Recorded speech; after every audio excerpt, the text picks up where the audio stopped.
राधे कृष्णा। आप सभी को सफला एकादशी व्रत कथा महात्म्य। सफला एकादशी, जैसा कि नाम से ही पता चलता है, हर कार्य में सफलता दिलाने वाली एकादशी है। जो भी अपने कार्य में सफलता पाना चाहते हैं उन्हें इस एकादशी का व्रत रखना ही चाहिए। अगर व्रत नहीं रख सकते तो व्रत कथा का जरूर श्रवण करें। चलिए व्रत कथा शुरू करती हूँ। मोक्षदा एकादशी की व्रत कथा को सुनकर अर्जुन ने प्रसन्न होते हुए कहा, हे कमल नयन, मोक्षदा एकादशी की व्रत कथा सुनकर मैं धन्य हो गया। हे मधुसूदन, अब आप पौष मास के कृष्ण पक्ष की एकादशी की महिमा बताने की कृपा करें। उस एकादशी का क्या नाम है? उस दिन किस देवता की पूजा होती है और उसके व्रत का विधान क्या है? मुझ पर कृपा करते हुए यह सब आप मुझसे विस्तार पूर्वक बताएं। अर्जुन की जिज्ञासा सुन श्री कृष्ण ने कहा, हे कुंती पुत्र, तुम्हारे प्रेम के कारण मैं तुम्हारे प्रश्नों का विस्तार सहित उत्तर देता हूँ। अब तुम इस एकादशी व्रत का महात्म्य सुनो। हे पार्थ, इस एकादशी के द्वारा भगवान विष्णु को शीघ्र ही प्रसन्न किया जा सकता है। पौष मास की कृष्ण पक्ष की एकादशी का नाम सफला है। इस एकादशी के आराध्य देव नारायण है। इस एकादशी के दिन श्रीमन नारायण जी की विधि के अनुसार श्रद्धा पूर्वक पूजा करनी चाहिए। हे पांडुनंदन, इसे सत्य जानो कि जिस तरह नागों में शेषनाग, पक्षियों में गरुड़, ग्रहों में सूर्य चंद्र, यज्ञों में अश्वमेध और देवताओं में भगवान विष्णु श्रेष्ठ हैं, उसी प्रकार व्रतों में एकादशी श्रेष्ठ है। हे अर्जुन, एकादशी का व्रत करने वाले व्यक्ति भगवान श्री हरि को अति प्रिय हैं। इस एकादशी में नींबू, नारियल, नैवेद्य आदि अर्पण करके भगवान नारायण की पूजा करनी चाहिए। मनुष्य को 5 सहस्र वर्ष तपस्या करने से जिस पुण्य का फल प्राप्त होता है, वही पुण्य श्रद्धा पूर्वक रात्रि जागरण सहित सफला एकादशी का उपवास करने से मिलता है। हे कुंती पुत्र, अब तुम सफला एकादशी की कथा ध्यान पूर्वक सुनो। प्राचीन समय में चंपावती नगरी में महिषमान नामक एक राजा राज्य करता था। उसके 4 पुत्र थे। उसका सबसे बड़ा लुम्पक नाम का पुत्र महापापी और दुष्ट था। वह हमेशा पर स्त्री गमन में तथा वैश्याओं के यहाँ जाकर अपने पिता का धन व्यय किया करता था। देवता, ब्राह्मण, वैष्णव आदि सुपात्रों की निंदा करके वह अति प्रसन्न होता था। सारी प्रजा उसके कुकर्मों से बहुत दुखी थी, परंतु युवराज होने के कारण सब चुपचाप उसके अत्याचारों को सहन करने को विवश थे और किसी में भी इतना साहस नहीं था कि कोई राजा से उसकी शिकायत करता। परंतु बुराई अधिक समय तक पर्दे में नहीं रहती। एक दिन राजा महिषमान को लुम्पक के कुकर्मों का पता चल ही गया।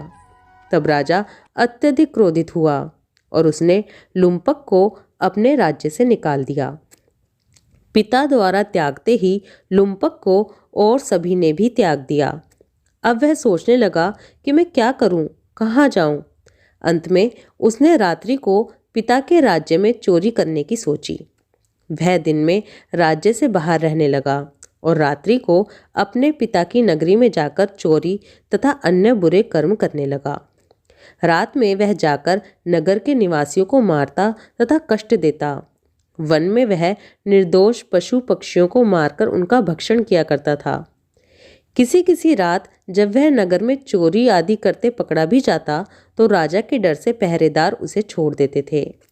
कहते हैं कभी कभी अनजाने में भी प्राणी ईश्वर की कृपा का पात्र बन जाता है। ऐसा ही कुछ लुम्पक के साथ भी हुआ। जिस वन में वह रहता था वह वन भगवान को भी बहुत प्रिय था। उस वन में एक प्राचीन पीपल का वृक्ष था तथा उस वन को सभी लोग देवताओं का क्रीड़ा स्थल मानते थे। वन में उसी पीपल के वृक्ष के नीचे महापापी लुम्पक रहता था।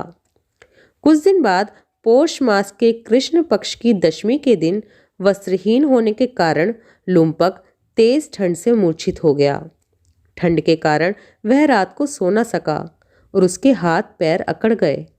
वह रात बड़ी कठिनता से बीती, किंतु सूर्य के उदय होने पर भी उसकी मूर्छता नहीं टूटी। वह ज्यों का त्यों ही पड़ा रहा। सफला एकादशी की दोपहर तक वह पापी मूर्छित ही पड़ा रहा। जब सूर्य के तपने से उससे कुछ गर्मी मिली, तब दोपहर में कहीं उसे होश आया और वह अपने स्थान से उठकर किसी प्रकार चलते हुए वन में भोजन की खोज में घूमने लगा। उस दिन वह शिकार करने में असमर्थ था, इसलिए पृथ्वी पर गिरे हुए फलों को लेकर पीपल के वृक्ष के नीचे गया।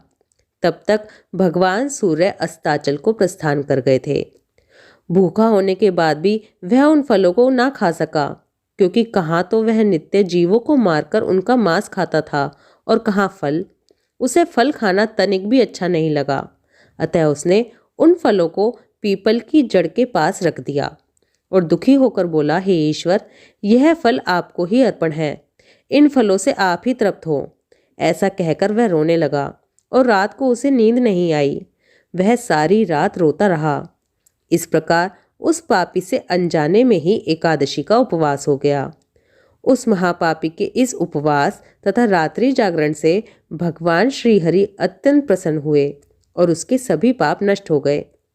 सुबह होते ही एक दिव्य रथ अनेक सुंदर वस्तुओं से सजा हुआ आया और उसके सामने खड़ा हो गया। उसी समय आकाशवाणी हुई, हे युवराज, भगवान नारायण के प्रभाव से तेरे सभी पाप नष्ट हो गए हैं। अब तू अपने पिता के पास जाकर राज्य प्राप्त कर। जब यह आकाशवाणी लुम्पक ने सुनी तो वह अत्यंत प्रसन्न होते हुए बोला, हे प्रभु, आपकी जय हो। ऐसा कहकर उसने सुंदर वस्त्र धारण किए और फिर अपने पिता के पास गया। पिता के पास पहुंचकर उसने सारी कथा पिता को सुनाई। पुत्र के मुख से सारा वृत्तांत सुनने के बाद पिता ने अपना सारा राज्य उसी क्षण अपने पुत्र को सौंप दिया और खुद वन में चला गया। अब लुम्पक शास्त्रों के अनुसार राज्य करने लगा।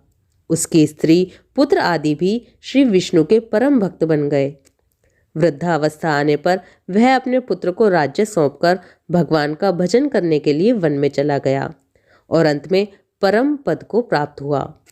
हे पार्थ, जो मनुष्य श्रद्धा व भक्ति पूर्वक इस सफला एकादशी का उपवास करते हैं, उनके सभी पाप नष्ट हो जाते हैं और अंत में मुक्ति प्राप्त होती है। हे अर्जुन, जो मनुष्य इस सफला एकादशी के महात्म्य को नहीं समझते, उन्हें पूंछ और सींगों से विहीन पशु ही समझना चाहिए। सफला एकादशी के महात्म्य को पढ़ने या सुनने से प्राणी को राज सूर्य यज्ञ के समान फल की प्राप्ति होती है। इस एकादशी के व्रत के समान यज्ञ, तीर्थ, दान, तप तथा और कोई दूसरा व्रत नहीं है। 5000 वर्ष तप करने से जो फल मिलता है, उससे भी अधिक सफला एकादशी का व्रत करने से मिल जाता है। इस कथा से हमें ये भी पता चलता है कि यदि कोई मनुष्य अज्ञानवश भी प्रभु का स्मरण करे तो उसे पूर्ण फल की प्राप्ति होती है। यदि मनुष्य निश्चल भाव से अपने पापों की क्षमा मांगे तो भगवान उसके बड़े से बड़े पापों को भी क्षमा कर देते हैं। लुम्पक जैसे महापापी भी भगवान श्री हरि की कृपा से वैकुंठ के अधिकारी हो जाते हैं। बोलो श्री कृष्ण भगवान की जय, विष्णु भगवान की जय।